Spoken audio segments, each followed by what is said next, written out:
So originally I did this around this this interdiscipline of education, but it was also helped by a couple of other things. It was helped by the fact that this was the point, it was 2008, 2009, when big data started to have an impact on communication, principally by what we're doing now, you know, Skype or Zoom or calls like this, enabling people to be able to collaborate across the world, and also be able to access archives.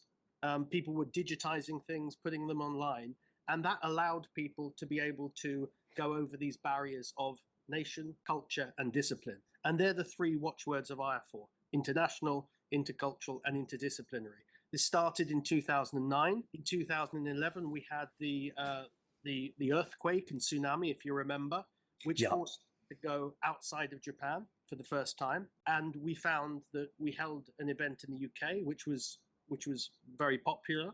And we thought, okay, we'll be able to expand. And so we did.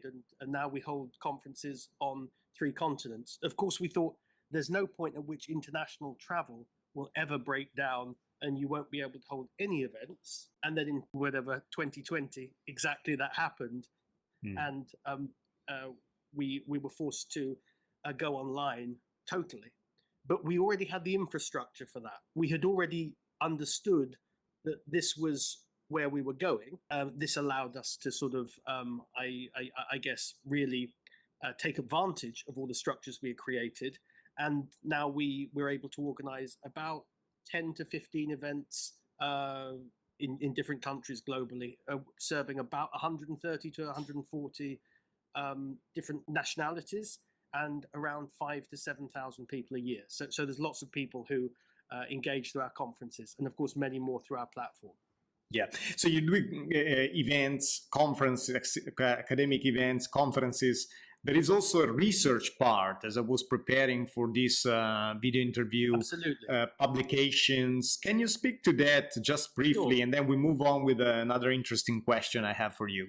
Sure. Okay, so the power of IAFOR is a convening, as a convener. Yeah. So we're able to bring people from around the world. And of course, this is a great comparative and contrastive laboratory. So in developing the program, what we're also doing, and we have 4 different thematics that we're looking at for the next 5 years.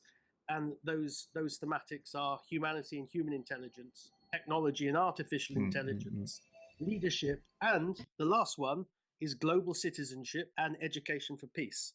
So it's that last one that perhaps particularly interests you.